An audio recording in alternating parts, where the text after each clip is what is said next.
Good morning. Okay, കഴിഞ്ഞ ദിവസം ക്ലാസ്സിൽ എടുത്തതൊക്കെ വായിച്ചു നോക്കിയായിരുന്നോ?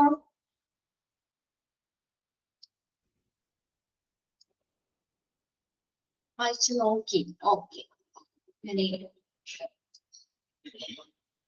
ചാപ്റ്റർ ആറാമത്തെ ചാപ്റ്റർ അല്ലേ? ഞാനിവിടെ ഷെയർ ചെയ്തേക്കുന്നത് നിങ്ങൾക്ക് സ്ക്രീൻ കാണുന്നുണ്ടാവില്ല അല്ലെ? 2 മിനിറ്റ് കേട്ടോ. അപ്പത്തേക്ക് ഷെയർ ചെയ്തതായിക്കോളൂ. ഇപ്പൊ ടെക്സ്റ്റ് എടുത്ത് വെക്കുക കേട്ടോ. ഓക്കെ. ടെക്സ്റ്റ് ഉള്ളവരൊക്കെ ടെക്സ്റ്റ് എടുത്ത് വെക്കുക. നമ്മൾ കഴിഞ്ഞ ക്ലാസ്സിൽ ടൈപ്സ് ഓഫ് പ്രീവാലൻസ് അവിടെ വരെയാണ് കഴിഞ്ഞ ക്ലാസ്സിൽ നമ്മൾ കംപ്ലീറ്റ് ചെയ്ത്. 2 മിനിറ്റ് നോക്കട്ടെ കേട്ടോ. അപ്പത്തേക്ക് ഷെയർ ചെയ്തതാകുമോ നോക്കട്ടെ.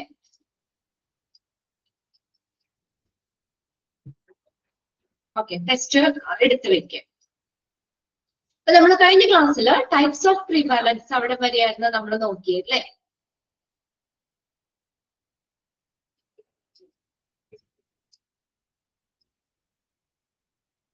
ഏതൊക്കെയായിരുന്നു നമ്മൾ പറഞ്ഞത്? Point prevalence, period prevalence, life time prevalence എന്തൊക്കെയാണെന്ന് നോക്കി വെക്കുന്നത്. ഇനി നെക്സ്റ്റ് നമ്മൾ പറഞ്ഞത് ഫോർമുലയാണ്, പറയാനുള്ളത് ഫോർമുലയാണ്. ഓക്കെ, എന്താണ് പോയിന്റ് പ്രിവാലൻസ്? പോയിന്റ് പ്രിവാലൻസ് കാണാനുള്ള ഒരു ഫോർമുല.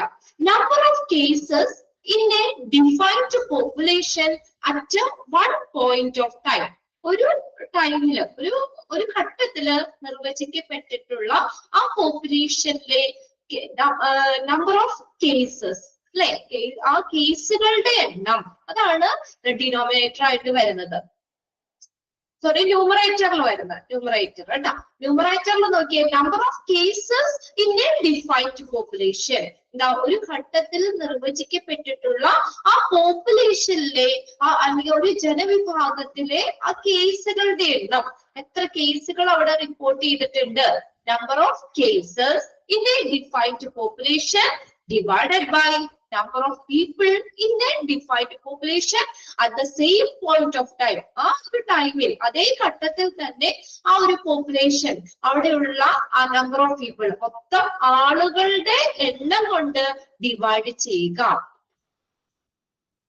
നോക്കി എന്താ പറഞ്ഞേക്കുന്നത്? പോയിന്റ് പ്രിവാലൻസ് കാണുന്ന ഫോർമുല എന്താ? Number of cases in a defined population. ഇത്ര നോക്കി വെക്കാം. എന്താണ്? ആ കേസുകളുടെ എണ്ണത്തെ എന്താ, ടോട്ടൽ നമ്പർ ഓഫ് പീപ്പിൾ, മൊത്തത്തിലുള്ള ആളുകളുടെ എണ്ണം കൊണ്ട് ഡിവൈഡ് ചെയ്യുക. ക്ലിയർ ആയോ? ആ ഫോർമുല ഒന്ന് ടിക്കിട്ട് വെച്ചേരെ കേട്ടോ. Number of cases in a defined population divided by number of people, മൊത്തത്തിലുള്ള ആളുകളുടെ എണ്ണം കൊണ്ട് ഡിവൈഡ് ചെയ്യുക. ഇനി എന്തൊക്കെയാണ് യൂസസ്? Uses of prevalence. പ്രിവാലൻസിന്റെ യൂസ് എന്താണ്? Help to calculate the magnitude of health problem or disease in community. എന്തിനു സഹായിക്കുന്നു? Help to calculate the magnitude.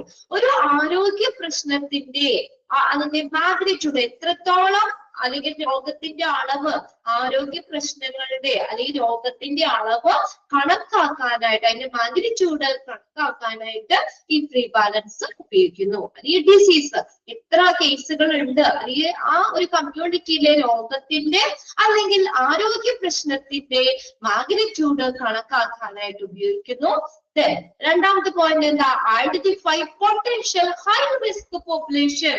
അപ്പൊ ഇങ്ങനെ നമ്മൾ ഇത് കണ്ടുപിടിക്കുന്നതിലൂടെ ഉയർന്ന അപകട സാധ്യതയുള്ള പോപ്പുലേഷനെ നമുക്ക് ഐഡന്റിഫൈ ചെയ്യാൻ പറ്റുന്നു.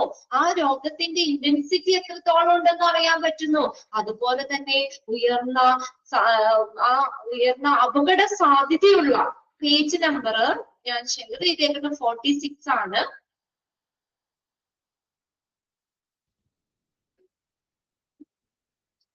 ഞാൻ ഒന്നോടെ നോക്കട്ടെ, അത് ഷെയറിങ് ആയോ എന്ന് നോക്കട്ടെ.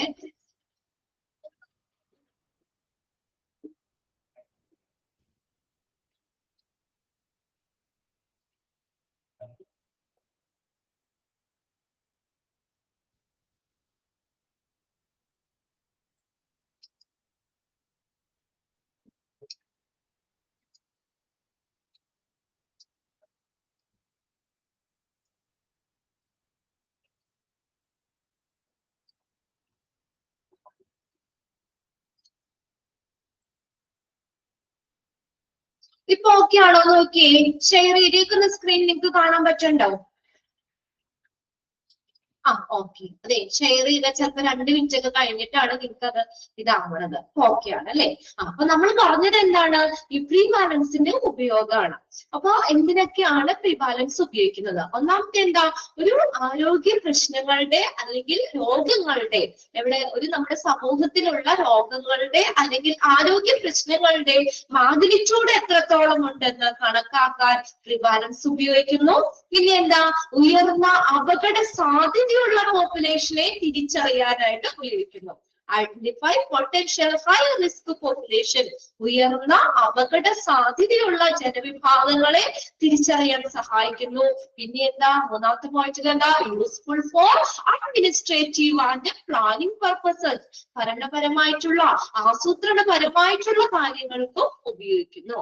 അഡ്മിനിസ്ട്രേറ്റീവ് ആൻഡ് പ്ലാനിംഗ് പർപ്പസസ്, അതിന് ഈ ബാലൻസ് ഉപയോഗിക്കുന്നു.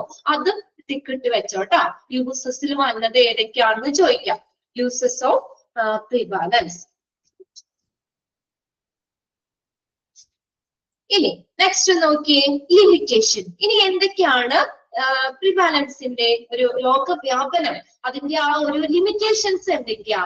Can be viewed as a slice through the proportion of population at point in time. എന്താ? ഒരു നിശ്ചിത സമയപരിധിയില് ആ പോപ്പുലേഷന്റെ ഒരു ഭാഗത്തെ കുറച്ചായിട്ട് മാത്രം, ഒരു സ്ലൈസ് ആയിട്ട് മാത്രം കൺസിഡർ ചെയ്തുകൊണ്ട്, അതായത് ഒരു സാമ്പിളിൽ നിന്നാണ് രോഗം എത്ര പേർക്ക് രോഗം ബാധിച്ചു എന്ന് ഇവിടെ കണക്കാക്കുന്നത്. അതായത് ഇപ്പൊ ഒരു 1000 പേരുണ്ടെങ്കിൽ, അല്ലെങ്കിൽ 1 ലക്ഷം പേരുണ്ട്, 5 ലക്ഷം പേരുണ്ട് ഒരു ഇതിനകത്തെങ്കിൽ, നമ്മൾ 5 ലക്ഷം പേരെയും നമ്മൾ ഒരുമിച്ച് എടുക്കുന്നില്ല. എങ്ങനെയാ? അതിന് ഒരു പ്രൊപ്പോർഷനേറ്റ് ചെയ്തിട്ട്, അല്ലെ, ഒരു ജനവിഭാഗത്തെ കുറച്ച് മാത്രം ഒരു സ്ലൈസ് ആയിട്ട് രീതിയിൽ, അല്ലെങ്കിൽ അതിനെ എന്താ, അതിന്റെ ഒരു പ്രൊപ്പോർഷനേറ്റ് ആയിട്ട് ഇപ്പൊ 1000 പേരിൽ എത്ര പേർക്ക് വന്നു അതിനനുസരിച്ചാണ് ബാക്കി നമ്മൾ കാൽക്കുലേറ്റ് ചെയ്തത്. അല്ലാതെ മൊത്തം 5 ലക്ഷം പേരിലും നമ്മൾ നോക്കുകയല്ല ചെയ്യുന്നത്.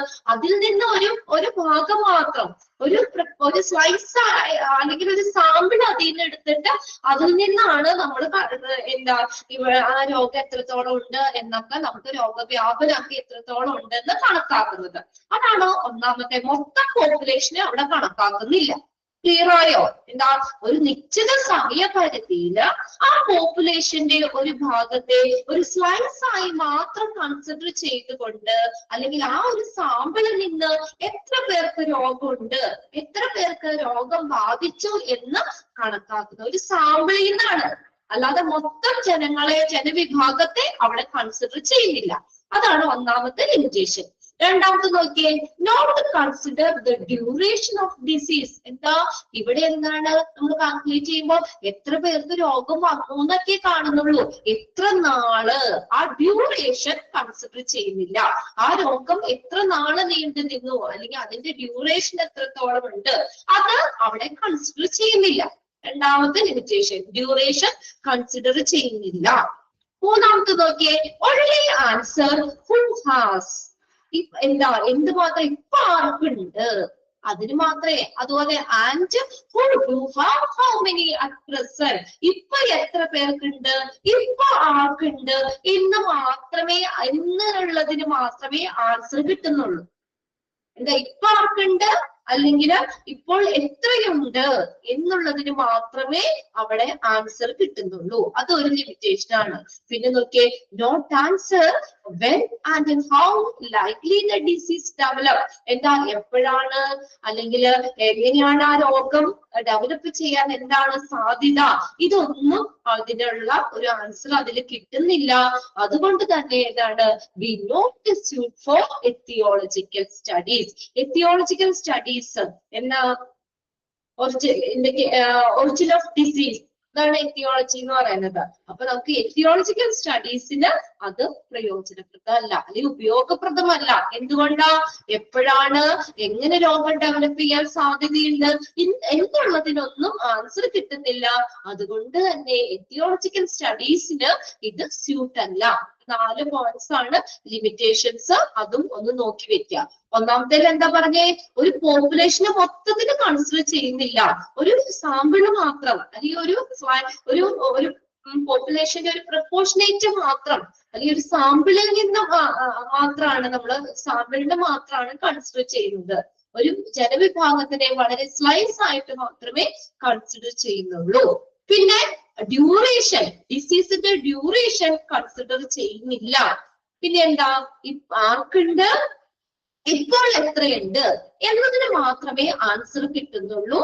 പിന്നെ എന്താണ്, എപ്പോഴും എങ്ങനെ രോഗം ഡെവലപ്പ് ചെയ്യാൻ സാധ്യതയുണ്ട്, ഇതിനൊന്നും ആൻസർ കിട്ടുന്നില്ല. അതുകൊണ്ട് തന്നെ എത്തിയോളജിക്കൽ സ്റ്റഡീസിന് ഇത് സ്യൂട്ട് അല്ല. ക്ലിയർ അല്ലേ? ഇനി നെക്സ്റ്റ് നമ്മൾ ഫാക്ടേഴ്സ് അഫക്റ്റിംഗ് പ്രിവാലൻസ്. ഒരു പ്രിവാലൻസിനെ അഫക്റ്റ് ചെയ്യുന്ന ഫാക്ടേഴ്സ് എന്തൊക്കെയാണ് ഘടകങ്ങൾ, ഇത് എക്സാമിന് ചോദിക്കാറുണ്ട്. ഈ ടേബിള് നോക്കി വെക്കുക, അത് കമ്പയർ ചെയ്തിട്ടാണ് പറഞ്ഞേക്കുന്നത്, ഒന്ന് മനസ്സിലാക്കി വെക്കുക ടേബിളില്. അപ്പൊ പ്രിവാലൻസ് കൂടാനായിട്ടുള്ള കാരണങ്ങള്, രോഗവ്യാപനം പ്രിവാലൻസ് കുറയാനുള്ള കാരണങ്ങള് എന്തൊക്കെയാണ്, ടേബിള് നോക്കാട്ടോ. ടേബിൾ ഇമ്പോർട്ടന്റ് ആണ്, അവിടെ ഒന്ന് നോട്ട് ചെയ്ത് വെച്ചോ. Prevalence increased by which of the following factor increased by the prevalence, factor affecting, factors increased by prevalence. ഈ പ്രിവാലൻസ് രോഗവ്യാപനം അതിനെ കൂടാനുള്ള ഘടകങ്ങൾ എന്തൊക്കെയാണ് നോക്കിയേ. ഒന്നാമത്തെ പോയിന്റിൽ എന്താ, longer duration of the disease. Okay, രോഗത്തിന്റെ ഡ്യൂറേഷൻ, കൂടുതൽ ഡ്യൂറേഷൻ, എന്താ, രോഗത്തിന്റെ ദൈർഘ്യമേറിയ കാലയളവ്. ഡ്യൂറേഷൻ കൂടുതലാണെങ്കിൽ രോഗവ്യാപനം കൂടാനുള്ള സാധ്യത ഇല്ലേ? അല്ലേ? പെട്ടെന്ന് ഒരു രോഗം വന്നു, നമുക്ക് എന്താ, അത് വേഗം ആ രോഗം മാറിക്കഴിഞ്ഞാൽ പിന്നെ അത്രയും ഒരു ദിവസത്തിനുള്ളിൽ മാറിക്കഴിഞ്ഞാൽ ആ ഒരു ദിവസേ രോഗം സ്പ്രെഡ് ചെയ്യാനുള്ള ചാൻസ് വരുന്നുള്ളൂ. ഒരു മാസം നിൽക്കുന്ന രോഗമാണെങ്കിൽ ആ ഒരു മാസവും രോഗം സ്പ്രെഡ് ചെയ്യാനുള്ള സാധ്യതയുണ്ട്. അതാണ് ആ ഡ്യൂറേഷൻ കൂടുമ്പോൾ രോഗവ്യാപനം എന്ത് ചെയ്യും, കൂടും. ഒന്നാമത്തെ പോയിന്റ് ക്ലിയർ ആണോ നോക്കിയേ. ലോങ്ങർ ഡ്യൂറേഷൻ ഓഫ് ഡിസീസ്, ഡിസീസിന്റെ ഡ്യൂറേഷൻ കൂടുമ്പോൾ പ്രിവാലൻസ് എന്ത് ചെയ്യും, കൂടുമോ കുറയോ, രോഗവ്യാപനം എന്ത് ചെയ്യും, ഇൻക്രീസ്ഡ് ബൈ, കൂടും. ക്ലിയർ ആണോ? അപ്പൊ അതിന്റെ ഓപ്പോസിറ്റ് നോക്കിയേ, പ്രിവാലൻസ് ഡിക്രീസ് ചെയ്യാനുള്ള കാര്യം നോക്കിയേ, shorter duration of the disease. രോഗത്തിന്റെ ഡ്യൂറേഷൻ കുറവാണെങ്കിൽ രോഗവ്യാപനം കുറയും. ഒന്നാമത്തെ പോയിന്റ് ക്ലിയർ ആണോ?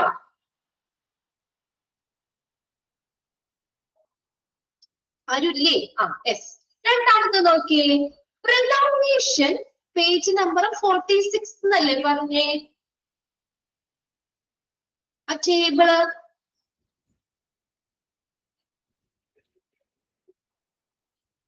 യെസ്, 47 ആണ്. ഓക്കെ, 47.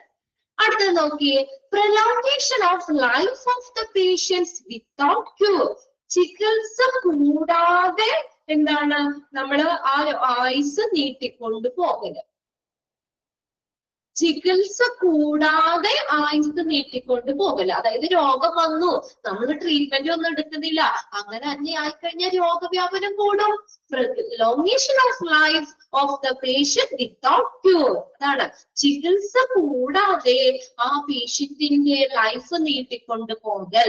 നമ്മൾ അസുഖം വന്നു, മരുന്ന് മേടിക്കാതെ വീട്ടിൽ തന്നെ നമ്മൾ ഇരിക്കുകയാണ്, രണ്ടാഴ്ച ഇരുന്നു, രണ്ടാഴ്ചയും മറ്റുള്ളവർക്ക് ആ രോഗം കൂടാനുള്ള സാധ്യതയാണ് അല്ലെ. അതാണ് രണ്ടാമത്തെ point, prolongation of the life of the patient without cure. ഇനി അതിന്റെ സെയിം ആയിട്ടുള്ള പോയിന്റ് അല്ല അവിടെ കൊടുത്തേക്കുന്നത്. Okay, high case fertility rate from the disease. രോഗത്തിൽ നിന്നുള്ള ഉയർന്ന മരണനിരക്ക്, ഫെർട്ടിലിറ്റി റേറ്റ്, എന്താ, രോഗത്തിൽ നിന്നുള്ള എന്താ പറയാ, രോഗം മൂലമുണ്ടാകുന്ന ഉയർന്ന മരണനിരക്ക്. അപ്പൊ എന്താ, രോഗം വരുന്ന ആളുകൾ മരിക്കുകയാണെങ്കിൽ രോഗവ്യാപനം കുറയൂലേ? അല്ലേ? വന്ന ആളുകൾ രോഗം വന്നു, ആ രോഗത്തിൽ നിന്നുള്ള മരണനിരക്ക് കൂടുകയാണെങ്കിൽ രോഗവ്യാപനം എന്ത് ചെയ്യും, തീർച്ചയായിട്ടും കുറയും. അല്ലെ, 10 പേർക്ക് രോഗം ഉണ്ടായിരുന്നു, അതിൽ 5 പേര് മരിച്ചു എന്ന് വിചാരിക്കുക. അപ്പൊ എന്താ പറയാ, അപ്പൊ മരണനിരക്ക് അവിടെ കൂടുതലായി, 8 പേര് മരിച്ചു, പിന്നെ 2 ആളിൽ നിന്നല്ലേ രോഗം സ്പ്രെഡ് ചെയ്യാനുള്ള സാധ്യത അവിടെ വന്നുള്ളൂ. മരണനിരക്ക് കൂടുമ്പോൾ high case fertility rate from the disease, എന്താ, ഈ രോഗത്തിൽ നിന്നുള്ള മരണനിരക്ക് കൂടുമ്പോൾ രോഗവ്യാപനം എന്ത് ചെയ്യും, കുറയും. ക്ലിയർ അല്ലേ? ഇനി മൂന്നാമത്തെ പോയിന്റ് നോക്കിയേ, increased new cases, increases in incident. അതായത് പുതിയ കേസുകൾ കൂടുമ്പോൾ, പുതിയ രോഗങ്ങള്, പുതിയ കേസുകൾ കൂടുമ്പോൾ രോഗവ്യാപനം കൂടും. ഓക്കെ, അതായത് ഇൻസിഡൻസ്, ആ ഒരു പുതിയ സംഭവങ്ങള്, പുതിയ രോഗങ്ങള്, പുതിയ ന്യൂ കേസുകള്, പുതിയ പുതിയ കേസുകള് കൂടുമ്പോൾ രോഗവ്യാപനം എന്ത് ചെയ്യും? കൂടും. ഇൻക്രീസ്ഡ് ആൻഡ് ന്യൂ കേസസ്, പുതിയ കേസുകൾ കൂടുമ്പോൾ രോഗവ്യാപനം എന്ത് ചെയ്യും? കൂടും. അടുത്ത് നോക്കി ഇവിടെ, ഡിക്രീസ് ഇൻ ന്യൂ കേസസ്, അല്ലെ? അതായത് പുതിയ കേസുകളൊന്നും റിപ്പോർട്ട് ചെയ്യുന്നില്ല, പുതിയ കേസുകളുടെ കുറവാണ്. അങ്ങനെ വരുമ്പോൾ രോഗവ്യാപനം കുറയും. രോഗങ്ങൾ കുറവാണ്, അപ്പോ എന്താണ്? രോഗങ്ങളുടെ പുതിയ കേസുകളൊന്നും അവിടെ ഇല്ല. അങ്ങനെ വരുമ്പോൾ തീർച്ചയായിട്ടും രോഗവ്യാപനം കുറയും, ഡിക്രീസ് ചെയ്യും. ഇനി അടുത്ത് നോക്കിയേ, ഇൻ മൈഗ്രേഷൻ ഓഫ് കേസസ്, നാലാമത്തെ പോയിന്റ് ആട്ടോ. നോക്കിയേ, ഇൻ മൈഗ്രേഷൻ ഓഫ് കേസസ്, അതായത് പുതിയ രോഗങ്ങളെ ഇങ്ങോട്ട് വരികയാണ്, മൈഗ്രേറ്റ് ചെയ്യാണ്. പുതിയ കേസുകള് കുടിയേറ്റം, അതായത് വേറൊരു രാജ്യത്തിൽ നിന്ന് നമ്മുടെ ഇന്ത്യയിലേക്ക് പുതിയ രോഗങ്ങൾ ഇങ്ങോട്ട് വരിക, മൈഗ്രേറ്റ് ചെയ്യുക, അതായത് ഇങ്ങോട്ടേക്ക് കുടിയേറി പാർത്തു, ഇങ്ങോട്ടേക്ക് വരികയാണ് വേറെ രോഗങ്ങള്. ഇപ്പൊ കൊറോണയൊക്കെ നമ്മള് ചൈനയിലല്ലാതെ റിപ്പോർട്ട് ചെയ്ത് അവിടുന്ന് ഇന്ത്യയിലേക്ക് വരികയല്ലേ, അല്ലെ? അപ്പൊ പുതിയ പുതിയ കേസുകള് നമ്മുടെ ഇങ്ങോട്ടേക്ക് വരുമ്പോൾ, ഇൻമൈഗ്രേഷൻ വരുമ്പോൾ രോഗവ്യാപനം എന്ത് ചെയ്യും? നമ്മുടെ ഇവിടുത്തെ രോഗവ്യാപനം കൂടും. ഇൻമൈഗ്രേഷൻ ഓഫ് കേസസ്. ഇനി അടുത്ത നോക്കിയേ, അവിടെ അഞ്ചാമത്തെ പോയിന്റ് കണ്ടോ, അത് 4 ഇട്ട് വെക്കാം കേട്ടോ. ഡിക്രീസ്ഡ് ബൈയില് അഞ്ചാമത്തെ പോയിന്റ് അവിടെ 4 നമ്പർ ഇടുക, അതിന്റെ നേരെ എഴുതാൻ വേണ്ടിയാണ്. അപ്പൊ നമ്മൾ ഇവിടെ പറഞ്ഞത് എന്താ? ഇൻമൈഗ്രേഷൻ ഓഫ് കേസസ്, കേസുകൾ, കൂടുതൽ കേസുകൾ ഇങ്ങോട്ട് വരുമ്പോൾ, അതിൽ പുതിയ രോഗങ്ങൾ ഇൻമൈഗ്രേറ്റ് ചെയ്യുമ്പോൾ നമുക്ക് ഇവിടെ രോഗവ്യാപനം കൂടും. അതിന്റെ ഓപ്പോസിറ്റ് നോക്കിയേ, ഔട്ട് മൈഗ്രേഷൻ ഓഫ് കേസസ്, ഇവിടെ നിന്നുള്ള കേസുകളുടെ അങ്ങോട്ടേക്കുള്ള കുടിയേറ്റം. അപ്പൊ ഇവിടെ എന്ത് ചെയ്യും? ഇവിടെ രോഗവ്യാപനം കുറയും സ്വാഭാവികമായിട്ടും. അതിന്റെ ഓപ്പോസിറ്റ് ആണ് ഞാൻ പറഞ്ഞത്. നിങ്ങൾക്ക് മനസ്സിലായോ? അഞ്ചാമത്തെ പോയിന്റ് എന്നുള്ളത് നിങ്ങൾ 4 നമ്പർ ഇട്ട് വെക്കാം. അപ്പൊ അതിന്റെ നേരെ തന്നെ നിങ്ങൾക്ക് നോക്കി വായിക്കാം. ഇവിടെ ഇൻമൈഗ്രേഷൻ ഓഫ് കേസസ് എന്ന് പറയുമ്പോൾ അവിടെ എന്ത് വായിക്കണം? Decreased by out migration of cases. 4th point കേട്ടോ. ക്ലിയർ ആയോ പറഞ്ഞത്? വ്യക്തത കുറവുണ്ടോ പറഞ്ഞതില്? ഓക്കെ ആണ്. ഞാൻ പറഞ്ഞത് ഡിക്രീസ്ഡ് ബൈ എന്നുള്ളതില് അഞ്ചാമത്തെ പോയിന്റ് നമ്മൾ ആരോ മാർക്ക് അവിടെ ഇട്ട് വെച്ചേക്കണേ, നമ്പർ ഇട്ടിട്ടില്ല. അഞ്ചാമത്തെ പോയിന്റിന്റെ ആരോ മാർക്കിന്റെ അവിടെ നിങ്ങൾ 4 നമ്പർ ഇട്ട് വെക്കാം. അപ്പൊ ഇവിടെ 4ാമത്തെ പോയിന്റ് എന്താ? ഇൻക്രീസ്ഡ് ബൈയില് 4ാമത്തെ പോയിന്റ് ഏതാ? ഇൻമൈഗ്രേഷൻ ഓഫ് കേസസ് ആണ്. അപ്പൊ നമുക്ക് അവിടെ എന്ത് എഴുതാം? 4ാമത്തെ പോയിന്റ് അപ്പുറത്തെ ടേബിളില് ഔട്ട് മൈഗ്രേഷൻ ഓഫ് കേസസ്. രണ്ടും ഒപ്പം വായിക്കാൻ വേണ്ടി പറഞ്ഞതാ. ഇനി അടുത്തത് നോക്കിയേ, ഇൻ മൈഗ്രേഷൻ ഓഫ് അടുത്തത് ഇൻക്രീസ്ഡ് ബൈയിൽ നോക്കിയേ, out migration of healthy people. എന്താ? ഇവിടെ ആരോഗ്യമുള്ള ആളുകൾ പുറത്തേക്ക് പോകുക. Out migration of healthy people. എന്താ? ഔട്ട് മൈഗ്രേറ്റ് ചെയ്യുക, പുറത്തേക്ക് പോകുകയാണ്. ആര്? Healthy people. ഇവിടെ ആരോഗ്യമുള്ള ആളുകള് ദൂരെ വേറെ രാജ്യങ്ങളിലേക്കൊക്കെ പോയി. അപ്പൊ നമുക്ക് ഇവിടെ രോഗവ്യാപനം കൂടൂലേ? ഇവിടെ കുറച്ച് വയസ്സന്മാരും കുറച്ച് ഇമ്മ്യൂണിറ്റി കുറവുള്ള അല്ലെങ്കിൽ പ്രായമായവരൊക്കെ, അപ്പൊ വേഗം രോഗവ്യാപനം നമുക്ക് ഇവിടെ കൂടും. ശരിയല്ലേ? Out migration of healthy people എന്ന് പറഞ്ഞാൽ ആരോഗ്യമുള്ള ആളുകൾ പുറത്തേക്ക് പോകുക. അവര് പുറത്തേക്ക് പോകുമ്പോൾ ഇവിടെ നമുക്ക് രോഗവ്യാപനം കൂടും.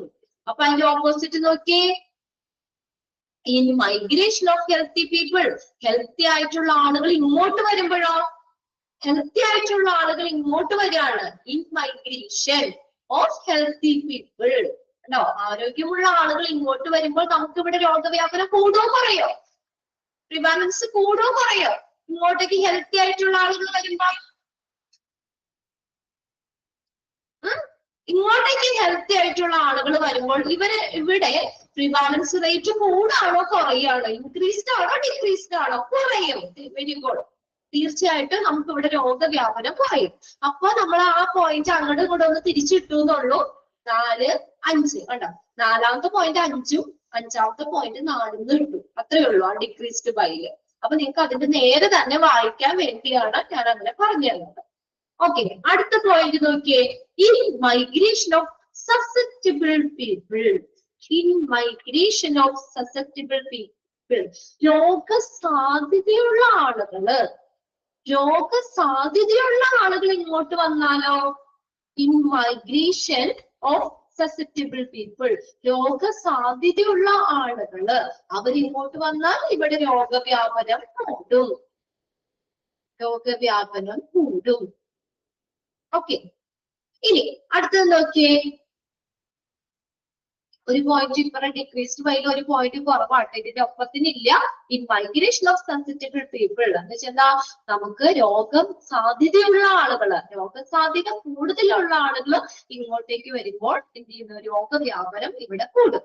അടുത്തത് ഇൻക്രീസ്ഡ് ബൈയിൽ തന്നെ നോക്കിയ last point, improved diagnostic facility. ഇനി രോഗനിർണയ സൗകര്യങ്ങള്, ഡയഗ്നോസ്റ്റിക് ഫെസിലിറ്റി കൂടുകയാണെങ്കിൽ രോഗവ്യാപനം എന്ത് ചെയ്യും? കൂടൂലേ? അല്ലെ? നമുക്കിവിടെ ഡയഗ്നോസ് ചെയ്യാനുള്ള സൗകര്യങ്ങൾ കൂടുതലാണെങ്കിൽ, ഇപ്പൊ ഡയഗ്നോസ്റ്റിക് ഫെസിലിറ്റി ഒന്നും നമുക്കില്ലെങ്കിൽ ആളുകൾ പോകാൻ മടിക്കും, രോഗനിർണയം നടത്താനായിട്ട് മടിക്കും. നമ്മുടെ അടുത്തൊന്നും ഇല്ല, ഇപ്പൊ കുറെ ദൂര സ്ഥലത്തൊക്കെ പോകണം. അങ്ങനെയാണെങ്കിൽ മിക്ക ആളുകളും രോഗമുണ്ട്. ഇപ്പൊ കൊറോണയുടെ ഇതൊക്കെ പറയുമ്പോ നമുക്കെന്ന് പറഞ്ഞാൽ എന്താ പറയാ, അത് രോഗം ഡയഗ്നോസ് ചെയ്യാനുള്ള ഫെസിലിറ്റി ഉള്ളത് കൊണ്ട് നമ്മൾ വേഗം പോയി കൊറോണ ഉണ്ടോ എന്നുള്ളത് ചെക്ക് ചെയ്ത് അപ്പോഴാണ് നമുക്ക് രോഗം ഉണ്ടോ എന്ന് അറിയണേ, അല്ലെ? ആ കേസുകൾ റിപ്പോർട്ട് ചെയ്യുന്നത്. ശരിയല്ലേ? അതായത് നമ്മൾ ഈ രോഗം ഡയഗ്നോസ് ചെയ്യുന്ന ആളുകള്, ആ ഡയഗ്നോസ്റ്റിക് ഫെസിലിറ്റി കൂടുതലാണെങ്കിൽ കൂടുതൽ ആളുകൾ ചെല്ലും, അപ്പോൾ കൂടുതൽ ആളുകൾക്ക് രോഗം റിപ്പോർട്ട് ചെയ്യും. അപ്പോൾ എന്താ? രോഗവ്യാപനം കൂടും. ഇംപ്രൂവ്ഡ് ഡയഗ്നോസ്റ്റിക് ഫെസിലിറ്റി, മെച്ചപ്പെട്ട രോഗനിർണയ സൗകര്യങ്ങൾ. ഡയഗ്നോസ്റ്റിക് ഫെസിലിറ്റി കൂടുമ്പോൾ കൂടുതൽ ആളുകൾ ചെല്ലുന്നു, അവിടെ രോഗം നോക്കുന്നു, രോഗം റിപ്പോർട്ട് ചെയ്യുന്നു. അപ്പൊ എന്താ? രോഗവ്യാപന നിരക്ക് കൂടും. ഇവിടെ നോക്കിയേ, improved cure rate of cases, അതായത് രോഗശമന നിരക്ക് കൂടുതലാണെന്ന്. രോഗശമന നിരക്ക് കൂടുതലാണ്, അപ്പൊ രോഗവ്യാപനം കുറയൂലേ? ആളുകളുടെ രോഗം കുറയുന്നത് അത് ആ റേറ്റ് കൂടുതലാണ്. രോഗശമന നിരക്ക്, മിക്ക ആളുകൾക്ക് രോഗം ഭേദമായി, ക്യൂർ റേറ്റ് കൂടുതലാണ്. രോഗശമന നിരക്ക് കൂടുതലാകുമ്പോൾ രോഗവ്യാപനം എന്ത് ചെയ്യും? രോഗവ്യാപനം കുറയും, ഡിക്രീസ് ചെയ്യും. ആ ടേബിള് നോക്കി വെക്കണം കേട്ടോ. ഒന്നാമത്തേൽ എന്താ പറഞ്ഞേ? ഡ്യൂറേഷൻ കൂടുമ്പോൾ രോഗവ്യാപനം കൂടും. ഇൻക്രീസ്ഡ് ബൈ ആട്ടോ ഞാൻ പറയുന്നത്. നോക്കിയോ, രോഗം കൂടുമ്പോൾ, ലോങ്ങർ ഡ്യൂറേഷൻ ഓഫ് ദ ഡിസീസിന്റെ ഡ്യൂറേഷൻ കൂടുമ്പോൾ രോഗവ്യാപനം കൂടും. പിന്നെ ചികിത്സ കൂടാതെ ആളുകള് അവരെ ആയുസ് നീട്ടിക്കൊണ്ട് പോകുമ്പോൾ, രോഗം ട്രീറ്റ്മെന്റ് ഒന്നും എടുക്കാതെ ഇങ്ങനെ നീട്ടിക്കൊണ്ട് പോകുമ്പോൾ രോഗവ്യാപനം കൂടും. പുതിയ കേസുകള് കൂടുമ്പോൾ രോഗവ്യാപനം കൂടും. ഇനി നമുക്ക് ഈ കേസുകൾ, പുതിയ കേസുകൾ ഇങ്ങോട്ട് വരുമ്പോൾ, ഇൻ മൈഗ്രേഷൻ കുടിയേറുമ്പോൾ, പുതിയ കേസുകൾ റിപ്പോർട്ട് ചെയ്യുമ്പോൾ എന്ത് ചെയ്യുന്നു? രോഗവ്യാപനം കൂടും. ഹെൽത്തി ആയിട്ടുള്ള ആളുകൾ ഇവിടെ നിന്ന് പോകുമ്പോൾ ഇവിടെ രോഗവ്യാപനം കൂടും. Out migration of healthy people, healthy ആയിട്ടുള്ള ആളുകൾ ഇവിടുന്ന് പോയി, അപ്പൊ ഇവിടെ ഉള്ളവര് ഹെൽത്തി അല്ലാത്ത ആളുകളാണ്, അപ്പൊ അവരുടെ രോഗവ്യാപന നിരക്ക് കൂടുതലായിരിക്കും. ഇനി മൈഗ്രേഷൻ ഓഫ് സസെപ്റ്റബിൾ പീപ്പിൾ, ഇനി രോഗസാധ്യതയുള്ള ആളുകളാണ് ഇങ്ങോട്ട് വരുന്നത്, അപ്പൊ അവർ തീർച്ചയായിട്ടും രോഗവ്യാപന നിരക്ക് കൂടും. പിന്നെ ഡയഗ്നോസ്റ്റിക് ഫെസിലിറ്റി കൂടുമ്പോൾ, രോഗനിർണയ സൗകര്യങ്ങൾ കൂടുമ്പോൾ കൂടുതൽ ആളുകൾ ഡയഗ്നോസ് ചെയ്യാൻ പോകുന്നു, അപ്പൊ അതിനനുസരിച്ച് രോഗം റിപ്പോർട്ട് ചെയ്യുന്നു, അതുപോലെ രോഗവ്യാപന നിരക്ക് കൂടുകയും ചെയ്യുന്നു. ഇനി ഡിക്രീസ്ഡ് ബൈയിൽ നോക്കിയേ, shorter duration of the disease, duration കുറയുമ്പോൾ രോഗവ്യാപനം കുറയും. പിന്നെ രോഗത്തിൽ നിന്നുള്ള മരണനിരക്ക് അത് കൂടുമ്പോൾ, മരണനിരക്ക് കൂടുമ്പോൾ എന്താണ്? രോഗവ്യാപനം കുറയും. പിന്നെ പുതിയ കേസുകൾ കുറയുമ്പോൾ രോഗവ്യാപനം കുറയും. ഇനി ഹെൽത്തി ആയിട്ടുള്ള ആളുകൾ ഇങ്ങോട്ടേക്ക് വരുമ്പോൾ ഇവിടെ രോഗവ്യാപനം കുറയും. ഇനി കേസുകൾ ഔട്ട് മൈഗ്രേഷൻ, ഔട്ട് മൈഗ്രേറ്റ് ചെയ്ത് പോവാണ്, കേസുകൾ ഇല്ല, നമുക്ക് ഇവിടുത്തെ കേസുകൾ കുറവാണ്, ഔട്ട് മൈഗ്രേഷൻ ഓഫ് കേസസ്, അപ്പോഴും ഇവിടെ രോഗവ്യാപനം കുറയും. പിന്നെ മെച്ചപ്പെട്ട രോഗശമന നിരക്ക്, ഇംപ്രൂവ്ഡ് ക്യൂർ റേറ്റ്, രോഗശമന നിരക്ക് കൂടുമ്പോഴും രോഗവ്യാപനം കുറയും. ഇന്ന് തന്നെ വായിച്ചു നോക്കണം കേട്ടോ, ടേബിൾ ഇമ്പോർട്ടന്റ് ആണ്, എന്തെങ്കിലും ഒരു ക്വസ്റ്റ്യൻ അതിന് ചോദിക്കാറുണ്ട് കേട്ടോ. ഇൻക്രീസ്ഡ് ബൈൽ വന്നതാണോ ഡിക്രീസ്ഡ് ബൈൽ വന്നതാണോ എന്നൊക്കെ ഉള്ളത് കേട്ടോ. Factor affecting prevalence. ഇനി നെക്സ്റ്റ് ആണ് ഇൻസിഡന്റ്. ഇൻസിഡന്റ് എന്ന് പറഞ്ഞ ഒരു സംഭവം അല്ലെ.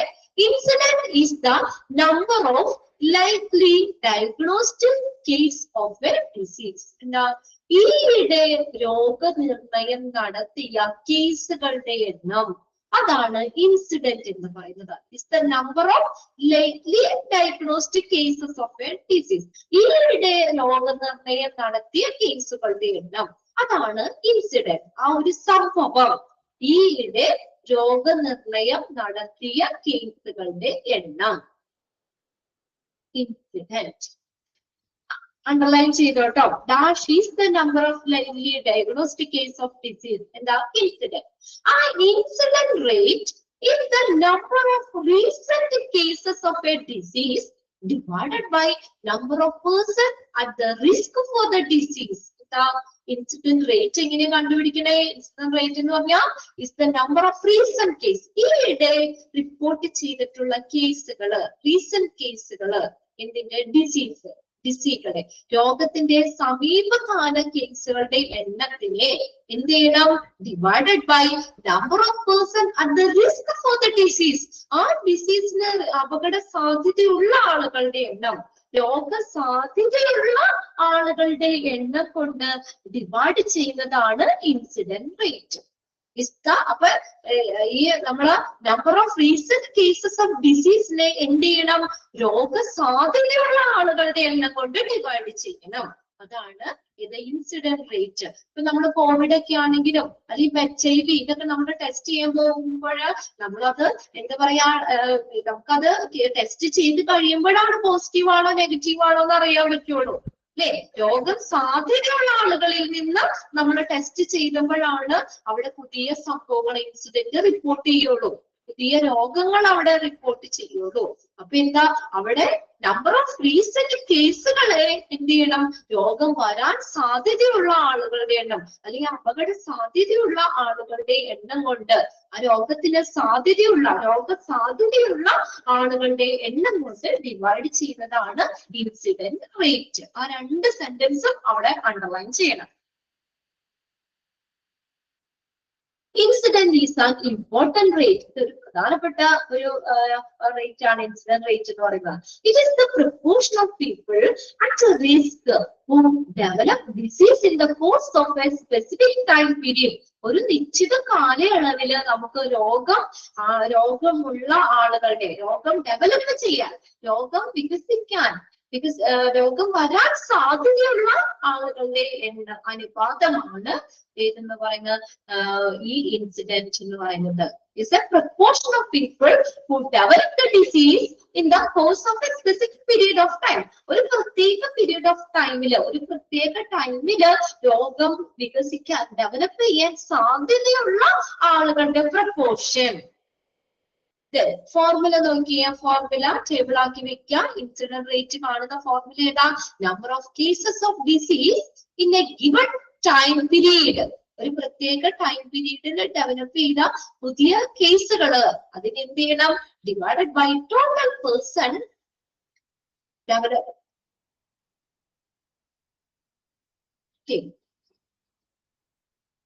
Number of new cases of a disease disease in a given time period divided by total person at the risk during the follow period. അതിന് സാധ്യതയുള്ള ടോട്ടൽ ആളുകളുടെ എണ്ണം കൊണ്ട് ഡിവൈഡ് ചെയ്യുക. Total person time at risk during the follow period. അപ്പൊ ആ ഒരു പീരീഡില് രോഗം വരാൻ സാധ്യതയുള്ള ആളുകളുടെ എണ്ണം കൊണ്ട് ഡിവൈഡ് ചെയ്യുക. ഓക്കെ, രോഗം ബാധിച്ചവരുടെ എണ്ണം, number of new cases of disease, ആ പുതിയ കേസുകളില് രോഗം വന്നിട്ടുള്ള അല്ലെ, നിശ്ചിത കാലയളവിലുള്ള ഒരു രോഗബാധിതരുടെ എണ്ണത്തെ എന്ത് ചെയ്യണം, ആ റിസ്കിലുള്ള ആളുകളുടെ ആ person total person time at risk, അതേ ടൈമില് രോഗം വരാൻ സാധ്യതയുള്ള ആളുകളുടെ എണ്ണം കൊണ്ട് ഡിവൈഡ് ചെയ്യുക. ഫോർകാസ്റ്റ് ഒന്ന് നോട്ട് ചെയ്ത് വെക്കാം. ഇവിടെ പ്രധാനപ്പെട്ട 3 key elements, the 3 key elements ആണ് പറഞ്ഞേക്കുന്നത്. Okay, only new cases included in numerator. എന്താ അവിടെ നോട്ട് ചെയ്യേണ്ട കാര്യം, ന്യൂമറേറ്ററില് പുതിയ കേസുകൾ മാത്രമേ ഉൾപ്പെടുത്തിയിട്ടുള്ളൂ. ശരിയല്ലേ? നമ്പർ ഓഫ് ന്യൂ കേസസ് ആണ് ന്യൂമറേറ്ററിൽ വരുന്നത്. അപ്പൊ ന്യൂമറേറ്ററിൽ എന്താ 3 key elements എന്താ, ഇൻസിഡന്റ് റേറ്റുമായിട്ട് ബന്ധപ്പെട്ട് വരുന്ന പ്രധാനപ്പെട്ട 3 കാര്യങ്ങൾ ഏതൊക്കെയാ? Only new cases included in numerator. പുതിയ കേസുകൾ മാത്രമാണ് ന്യൂമറേറ്ററിൽ ഉൾപ്പെടുത്തിയിരിക്കുന്നത്. Total population at a risk in the denominator. ഡിനോമിനേറ്ററിലോ അതാ റിസ്ക്, അപകട സാധ്യതയുള്ള population. Total population at a risk in the denominator. എന്താ, ആ രോഗം വരാൻ സാധ്യതയുള്ള, ആ റിസ്കിലുള്ള, അപകട സാധ്യതയുള്ള മൊത്തം ആളുകളുടെ എണ്ണം, അതാണ് ഡിനോമിനേറ്ററിൽ വന്നേക്കുന്നത്. ടൈം എലമെന്റ് എന്ന് പറഞ്ഞതാ period over which the recent cases defected, അതായത് ഡിറ്റക്റ്റഡ്. അത് ടെക്സ്റ്റ് ഒന്ന് നോക്കിയേ നിങ്ങളെ, ഡിറ്റക്റ്റഡ് എന്നാണോ നോക്കിയേ, DETECTED, ഡിറ്റക്റ്റഡ്, DETECTED, ഡിറ്റക്റ്റഡ് എന്നാട്ടോ. സമീപകാലത്ത് രോഗം ഡിറ്റക്ട് ചെയ്ത കാലഘട്ടം. എഫ് അല്ല കേട്ടോ, അവിടെ ടി ആണ്. DETECT, കണ്ടെത്തിയ, ഡിറ്റക്ട് ചെയ്ത, കണ്ടെത്തുക എന്നുള്ള മീനിങ് ആണ്. Period over which the recent cases detected, സമീപ കേസുകൾ ഡിറ്റക്ട് ചെയ്തിട്ടുള്ള, കണ്ടെത്തിയിട്ടുള്ള കാലഘട്ടം, ആ ഒരു പീരീഡ്. 3 ഏത് 3 key elements എന്ന് പറയുന്നത്. ഇനി നമുക്ക് 2 ടൈപ്പ് ഇൻസിഡൻസ് പഠിക്കാനുണ്ട്. There are 2 main type of incidents, cumulative incidents ഉം incident rate ഉം. ആ 2 പേരുകൾ ഒന്ന് നോട്ട് ചെയ്ത് വെക്കാം. Cumulative incidents, രണ്ടാമത്തെ incident rate. Cumulative incident is also known as incident proportion എന്ന് പറയുന്നത് കേട്ടോ. Incident proportion. Cumulative incident എന്താണ് ഡീറ്റെയിൽ ഒന്നും പറഞ്ഞിട്ടില്ല, ജസ്റ്റ് ഞാനൊന്ന് പറയാം. Cumulative incident എന്ന് പറഞ്ഞു കഴിഞ്ഞാൽ ഒരു നിശ്ചിത കാലയളവില് ഒരു ജനസംഖ്യയില് ഒരു പോപ്പുലേഷനിൽ സംഭവിക്കുന്ന ഒരു നിർദ്ദിഷ്ട സംഭവങ്ങളുടെ സാധ്യതയുടെ അളവുകോലാണ് cumulative incidence എന്ന് പറയുന്നത്. ജസ്റ്റ് ഒന്ന് പറഞ്ഞു എന്നുള്ളൂ. ഒരു നിശ്ചിത കാലയളവില് ഒരു ജനസംഖ്യയിൽ സംഭവിക്കുന്ന ഒരു നിർദ്ദിഷ്ട സംഭവങ്ങളുടെ സാധ്യത, ആ സാധ്യതയുടെ ഒരു അളവുകോലാണ് cumulative incident എന്ന് പറയുന്നത്. It's also known as incidence proportion, IP എന്നും പറയും. Incidence proportion. ഇൻസിഡന്റ് റേറ്റ് അല്ലെങ്കിൽ ഇൻസിഡൻസ് ഡെൻസിറ്റി എന്ന് പറഞ്ഞ എന്താ, ഒരു നിർദ്ദിഷ്ട കാലയളവില് ഒരു ജനസംഖ്യയിൽ ഒരു രോഗമോ അല്ലെങ്കിൽ ഒരു അവസ്ഥയോ എത്ര വേഗത്തിൽ സംഭവിച്ചു, ഒരു രോഗമോ അല്ലെങ്കിൽ ഒരു അവസ്ഥയോ എത്ര വേഗത്തിൽ സംഭവിക്കുന്നു എന്നതിന്റെ ഒരു അളവുകോലാണ്, എന്നതിന്റെ ഒരു അളവാണ് ഇത് ഈ ഇൻസിഡൻസ് റേറ്റ് എന്ന് പറയുന്നത്.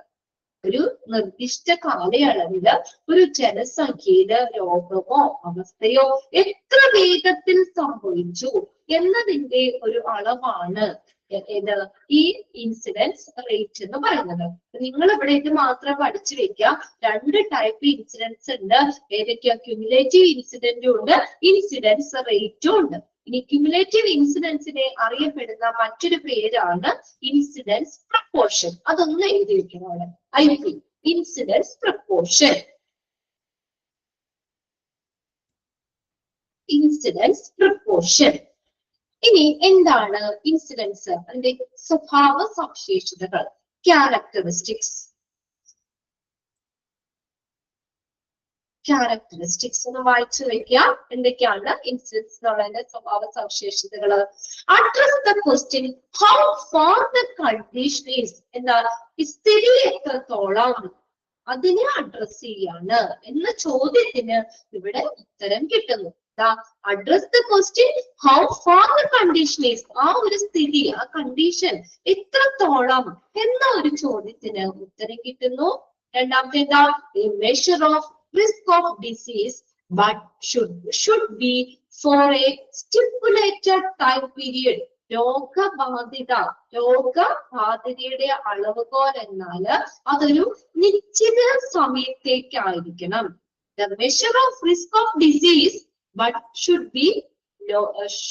be for a stipulated time period. ഒരു നിശ്ചിത കാലയളവിലേക്ക് ആയിരിക്കണം ആ രോഗബാധിതയുടെ മെഷർ എന്ന് പറയുന്നത്, അളവുകോൽ എന്ന് പറയുന്നത്. പിന്നെ അടുത്ത് നോക്കിയേ, express the risk of having an outcome for a population at a risk not for a single person. ഒരു പേഴ്സണ് വേണ്ടിയല്ല, ഒരു വ്യക്തികളെ കോൺസെൻട്രേറ്റ് ചെയ്തുകൊണ്ടല്ല. എന്താ അപകട സാധ്യതയുള്ള ഒരു ജനവിഭാഗത്തിന്, ജനസംഖ്യക്ക് ഒരു റിസൾട്ട് കിട്ടുന്ന, ഒരു ഫലം കിട്ടാനുള്ള സാധ്യത പ്രകടിപ്പിക്കുന്നു. Express the risk of having an outcome for the population. അതിന്റെ റിസൾട്ട് എന്ന് പറയുന്നത് എന്താ, ആ ഇൻസിഡന്റ് റേറ്റ് കണ്ടുപിടിച്ചു, അപ്പൊ അതിന്റെ ഒരു റിസൾട്ട് എന്ന് പറയുന്നത് ആ ഒരു പോപ്പുലേഷന് മൊത്തം ഫലം കിട്ടാനുള്ള ഒരു സാധ്യതയാണ്. And at the risk not for a single person. ഒരു വ്യക്തിക്ക് വേണ്ടിയുള്ളതല്ല, ഒരു പോപ്പുലേഷന് ഫലം കിട്ടുന്നതിന് വേണ്ടിയുള്ളതാണ്. അടുത്ത നോക്കിയേ, population must be free of disease at the beginning of the study. പഠനത്തിന്റെ തുടക്കത്തില് ജനസംഖ്യ എങ്ങനെയായിരിക്കണം, ഫ്രീ ആയിരിക്കണം. The population must be free of disease. The population എന്ന് പറയുന്നത് ഡിസീസ് ഫ്രീ ആയിരിക്കണം. At the beginning of the study. ആ പഠനത്തിന്റെ തുടക്കത്തില് പോപ്പുലേഷൻ രോഗവിമുക്തമായിരിക്കണം. ഓക്കെ, അതൊന്ന് വെറുതെ ഒന്ന് വായിച്ചു വെക്കാട്ടോ.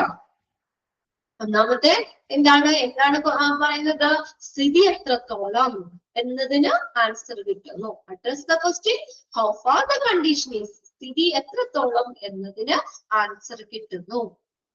പിന്നെ ഇതിന്റെ ആ ഒരു മെഷർ എന്ന് പറയുന്നത് എന്താണ്, ഒരു നിശ്ചിത കാലയളവിലേക്കായിരിക്കണം. Should be for a stipulated time period. ഒരു നിശ്ചിത കാലയളവിലേക്കായിരിക്കണം. പിന്നെ അടുത്തത് എന്താണ്, express the risk of having an outcome for the population at risk. അതായത് ഒരു പോപ്പുലേഷൻ, അതിന്റെ ആ ഒരു റിസൾട്ട് എന്ന് പറയുന്നത് ഒരു ജനവിഭാഗങ്ങളെ, അപകട സാധ്യതയുള്ള ഒരു ജനവിഭാഗത്തെ എക്സ്പ്രസ് ചെയ്യുന്നതാണ്. അല്ലാതെ ഒരു സിംഗിൾ വ്യക്തിയെ, ഒരു സിംഗിൾ പേഴ്സണെ കോൺസെൻട്രേറ്റ് ചെയ്തുകൊണ്ടല്ല. പിന്നെ അടുത്ത എന്താ, ആ ഒരു പഠനത്തിന്റെ തുടക്കത്തില് പോപ്പുലേഷൻ എങ്ങനെയായിരിക്കണം, ഡിസീസ് ഫ്രീ ആയിരിക്കണം, രോഗവിമുക്തമായിരിക്കണം. ഇനി അടുത്തതാണ് യൂസസ് ഓഫ് ഇൻസിഡൻസ്. ഇൻസിഡൻസിന്റെ ഉപയോഗമാണ്. Explain the risk of disease occurrence over time. Over time നമുക്ക് ഈ ഡിസീസ് വരാനുള്ള സാധ്യത അതിനെ എക്സ്പ്ലെയിൻ ചെയ്യുന്നു, വിശദീകരിക്കുന്നു. ഇൻസിഡൻസിന്റെ ഉപയോഗമാണ്. യൂസസ് ഓഫ് പ്രിവാലൻസ് പറഞ്ഞില്ലേ, അതുപോലെ ഇൻസിഡൻസിന്റെ ഉപയോഗം എന്താ, explain the risk of disease occurrence over time. എന്താണ്, ഓവർ ടൈം രോഗം വരാനുള്ള ഒരു സാധ്യതയെ വിശദീകരിക്കുന്നു. ഇനി എത്ര പേർക്ക് വരാം ഉണ്ടോ, ആ രോഗം വരാനുള്ള ഒരു സാധ്യതയെ എക്സ്പ്ലെയിൻ ചെയ്യുന്നു. പിന്നെ അടുത്ത നോക്കിയേ, useful in planning four preventive measures. Useful in preventive measures. Planning four preventive measures. Plan ചെയ്യുന്നതിന് നമുക്ക് യൂസ്ഫുൾ ആണ്. Useful in planning. എന്തിനു വേണ്ടി, ഫോർ പ്രിവെന്റീവ് മെഷേഴ്സ്. പ്രതിരോധ നടപടികൾക്ക് വേണ്ടിയുള്ള പ്ലാനിങ് അതിന് എളുപ്പമാണ്. As to prepare resources to compact event. അതായത് സംഭവങ്ങളെ ചെറുത്ത് നിൽക്കുന്നതിനുള്ള ഒരു റിസോഴ്സ് പ്രിപ്പയർ ചെയ്യുന്നതിന്. ആസ് ടു പ്രിപ്പയർ റിസോഴ്സുകൾ പ്രിപ്പയർ ചെയ്യുന്നത് എന്തിനു വേണ്ടി, ടു കോമ്പാക്ട് ഇവന്റ്. അങ്ങനെയുള്ള ആ സംഭവങ്ങളെ ചെറുത്ത് നിൽക്കുന്നതിനുള്ള റിസോഴ്സ് പ്രിപ്പയർ ചെയ്യുന്നതിന്. അതായത് ഒരു preventive measure planning. Preventive measures, പ്രതിരോധ നടപടികൾ, അതിന്റെ പ്ലാനിങ്ങിലും യൂസ്ഫുൾ ആണ്. ഇനി അടുത്ത് നോക്കിയേ, compare the risk of disease between 2 or more population. രണ്ടോ അതിലധികമോ പോപ്പുലേഷന്റെ ഇടയിൽ ആ രോഗ സാധ്യത അതിനെ കമ്പയർ ചെയ്യാൻ പറ്റും, താരതമ്യപ്പെടുത്താനും പറ്റും. രണ്ടോ അതിലധികമോ ജനവിഭാഗങ്ങൾ തമ്മിലുള്ള ആ രോഗ സാധ്യത, ആ ഡിസീസ്, റിസ്ക് ഓഫ് ഡിസീസ്, ആ രോഗ സാധ്യതയെ താരതമ്യം ചെയ്യാൻ, കമ്പയർ ചെയ്യാൻ പറ്റുന്നു. Compare the risk of disease between 2 or more population. രണ്ടോ അതിലധികമോ പോപ്പുലേഷൻ അതിൻ്റെ ഉള്ളിലുള്ള ആ high risk of disease, disease സാധ്യതയുള്ള അവരെ കമ്പയർ ചെയ്യാൻ പറ്റും.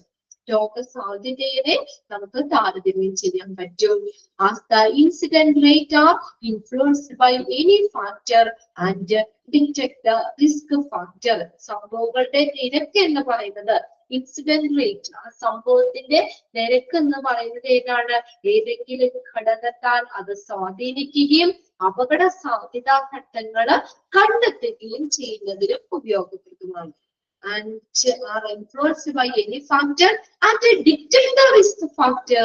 ആ റിസ്ക് ഫാക്ടറെ ഡിറ്റക്ട് ചെയ്യുക എന്ന് വെച്ചാൽ കണ്ടെത്തുന്നതിനും ഉപയോഗിക്കുന്നു.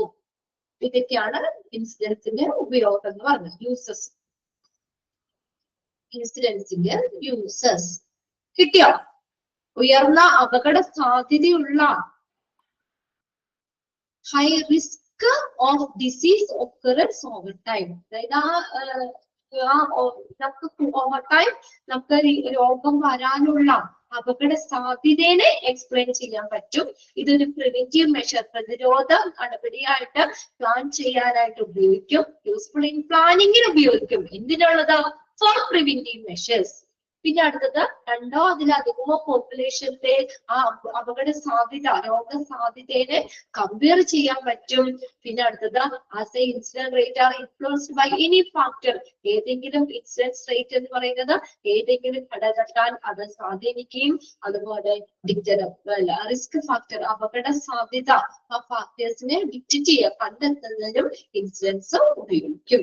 അതും ഒന്ന് വായിച്ചു വെച്ചാൽ മതി. ഇനി അടുത്തത് ടിക്കറ്റ് വെച്ചോ, ഇത് പഠിക്കണം. Importance of incidence. ഇൻസിഡൻസിന്റെ പ്രാധാന്യം എന്താണ്? എനിക്ക് ക്വസ്റ്റ്യൻ പേപ്പറിൽ കാണാറുണ്ട്. Importance of incident, it is helpful in, എന്തിനുപയോഗിക്കുന്നു ഇൻസിഡൻസ്? ഇൻ പാത്തോജെനസിസ്, രോഗനിർണയത്തിന്, അല്ലെ? Origin and development of disease, ഇതാണ് പത്തോളജി എന്ന് പറയാം. പാത്തോജെനസിസ് അതായത് രോഗനിർണയത്തിന് ഇൻസിഡൻസ് ഉപയോഗിക്കും. It is helpful in pathogenesis. Incidence എന്ന് പറയുന്നത് രോഗനിർണയത്തിന് ഉപയോഗിക്കും. ടു ഫൈൻഡ് ഡിസീസ് ഡിസ്ട്രിബ്യൂഷൻ, ഇനി എന്താണ്? ടു ഫൈൻഡ്, കണ്ടെത്തുക, രോഗ വിതരണം, അതായത് രോഗവ്യാപനം, ഡിസ്ട്രിബ്യൂഷൻ, രോഗവ്യാപനം, അത് കണ്ടെത്തുന്നതിന് സഹായിക്കും. ടു ഫൈൻഡ്, കണ്ടെത്താൻ. ഡിസീസ് ഡിസ്ട്രിബ്യൂഷൻ, ഡിസീസ് വിതരണം ചെയ്യാന്ന് പറഞ്ഞാൽ രോഗവ്യാപിക്കുക, രോഗവ്യാപനം കണ്ടെത്തുന്നതിന് ഉപയോഗിക്കുന്നു. ടു കൺട്രോൾ ഡിസീസ്, രോഗങ്ങളെ കൺട്രോൾ ചെയ്യാൻ, നിയന്ത്രിക്കാൻ, രോഗങ്ങളെ നിയന്ത്രിക്കാൻ ഉപയോഗിക്കുന്നു. In restrain and therapeutic measures, നിയന്ത്രണത്തിനും ചികിത്സാ സംബന്ധമായിട്ടുള്ള മെഷർമെന്റ്സ് അതിന് ഉപയോഗിക്കുന്നു. Restrain and therapeutic measures. Then in health policies making, health policy ആരോഗ്യ നയങ്ങൾ ഉണ്ടാക്കാൻ. In health policies making, വായിച്ചു നോക്കിയേ. It is helpful in, incidence is helpful in. എന്തിനൊക്കെ ഉപയോഗിക്കുന്നേ? രോഗനിർണയത്തിന്, ഡിസീസ് രോഗവ്യാപനം കണ്ടെത്താൻ, രോഗത്തെ നിയന്ത്രിക്കാൻ, ഇൻ റീസ്ട്രെയിൻ നിയന്ത്രണത്തിനും അതുപോലെ ചികിത്സാ സംബന്ധപരമായിട്ടുള്ള അളവിലും, മെഷർമെന്റ്സ് അളവിലും. ഇനി ഹെൽത്ത് പോളിസികൾ ഉണ്ടാക്കാൻ. ഹെൽത്ത് പോളിസീസ് മേക്കിംഗ്, രോഗവ്യാപനം ഇതൊക്കെ കണ്ടെത്തുന്ന അതിനുള്ള പോളിസീസ് ഉണ്ടാക്കാൻ പറ്റും. Health policies making. ക്ലിയർ ആയോ? നോക്കിയേ.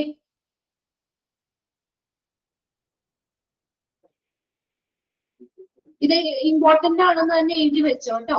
അത് മിക്ക ക്വസ്റ്റ്യൻ പേപ്പറും നമുക്ക് കാണാറുണ്ട്. ഇൻസിഡൻസിന്റെ importance. Incidence is useful in, it is helpful in, incidence is helpful in dash അത് ചോദിക്കാം. ഇൻസിഡൻസ് ഈസ് ഹെൽപ്ഫുൾ ഇൻ എന്തിനൊക്കെയാ? Pathogenesis, to find the disease distribution, to control disease, in restraint and therapeutic measures, in health policies making. Clear ആയോ? അഞ്ചെണ്ണോ important ആണെന്ന് എഴുതി വെച്ചോ? സൈഡിൽ ഒന്ന് എഴുതി വെച്ചേ. എക്സാമിന് ചോദിക്കാറുണ്ട്. ഇത് ആ ടേബിള്, നമ്മൾ പറഞ്ഞ ടേബിൾ ഇല്ലേ, ടേബിളിൽ നിന്ന് മിക്കവാറും ഒരു ക്വസ്റ്റ്യൻ ചോദിക്കാറുണ്ട് അവിടെ. ഇനി അടുത്തതാണ് ചലഞ്ചസ് ആണ്. Challenges of health and hospital administration. ഒരു ചെറിയൊരു പാരഗ്രാഫ് ആയിട്ടാണ് തന്നേക്കുന്നത്. ഇതൊന്ന് വായിച്ച് മനസ്സിലാക്കി വെക്കുക. ഒരു സെന്റൻസ് അവിടെ ഒന്ന് അണ്ടർലൈൻ ചെയ്താൽ മതി. ഓബ്ജക്റ്റീവ് ക്വസ്റ്റ്യൻസ് ആയിട്ട് ബാക്കി ഒന്ന് വായിച്ച് മനസ്സിലാക്കുക. ഇനി താഴെ കൊടുത്തേക്കുന്നതിൽ നിന്നായിരിക്കും നിങ്ങൾക്ക് എക്സാമിന് ക്വസ്റ്റ്യൻ വരുന്നത്. പേഷ്യന്റ് സർവീസ് ചലഞ്ചസിൽ ഇൻക്ലൂഡ് ചെയ്യുന്നത് ഏത്, ഇന്റേണൽ ചലഞ്ചസിൽ വരുന്നത് ഏത്, അതുപോലെ എക്സ്റ്റേണൽ ചലഞ്ചസ് അതിൽ വരുന്നത് ഏത് എന്നൊക്കെയുള്ളത് ഈ ഒരു ടേബിളിൽ നിന്നായിരിക്കും മിക്കവാറും ക്വസ്റ്റ്യൻസ് വരുന്നത്. ഇത് നമുക്കൊരു ഇൻട്രൊഡക്ഷൻ ആയിട്ട് അവിടെ തന്നിട്ടുണ്ട്.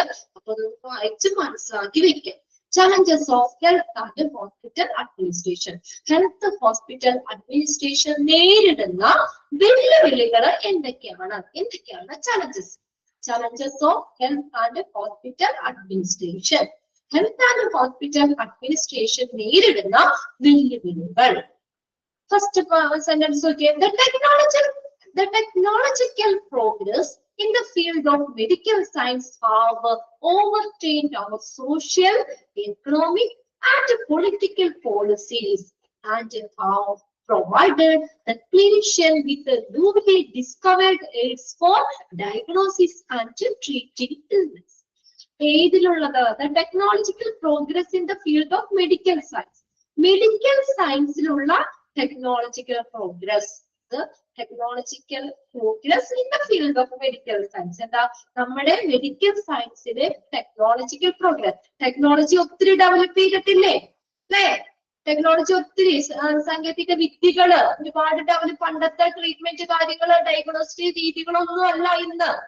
മെഡിക്കൽ സയൻസിലെ ആ ടെക്നോളജിക്കൽ പ്രോഗ്രസ് എന്തായി?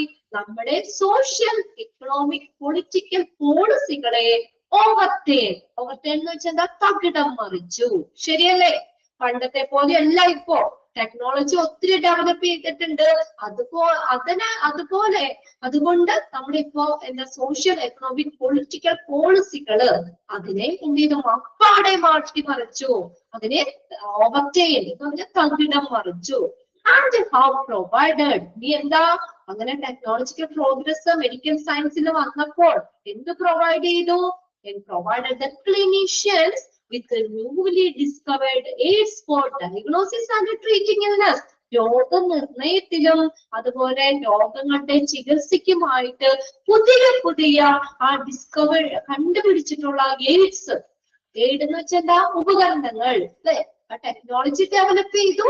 അതിനനുസരിച്ച് പുതിയ ഇൻസ്ട്രുമെന്റ്സ് അല്ലെ, മെറ്റീരിയൽസ് ഇതൊക്കെ നമ്മൾ കണ്ടുപിടിച്ചിട്ടുണ്ട്. പുതിയ ഈ നമ്മുടെ മെഡിസിനിൽ ഉണ്ടായിട്ടുള്ള പുതിയ എയ്ഡ്സ്, പുതിയ ടൂൾസുകള് കണ്ടുപിടിച്ചിട്ടുള്ളത് അത് ക്ലിനിഷ്യന് പ്രൊവൈഡ് ചെയ്യുകയും ചെയ്തു. എന്തിനു വേണ്ടി?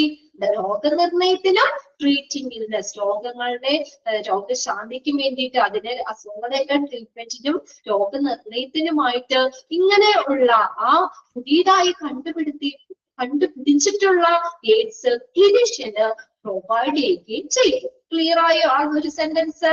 ഒറ്റ സെന്റൻസ് അത്. ഇനി നോക്കി അവിടെ എന്താ?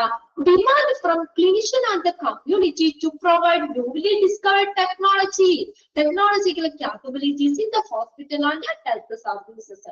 അപ്പൊ എന്ത് ചെയ്തു? അവര് ഡിമാൻഡ് ചെയ്തു. ആര്? ക്ലിനിഷ്യനും കമ്മ്യൂണിറ്റിയും ഡിമാൻഡ് ചെയ്തു. എന്ത്? To provide newly discovered technological capabilities.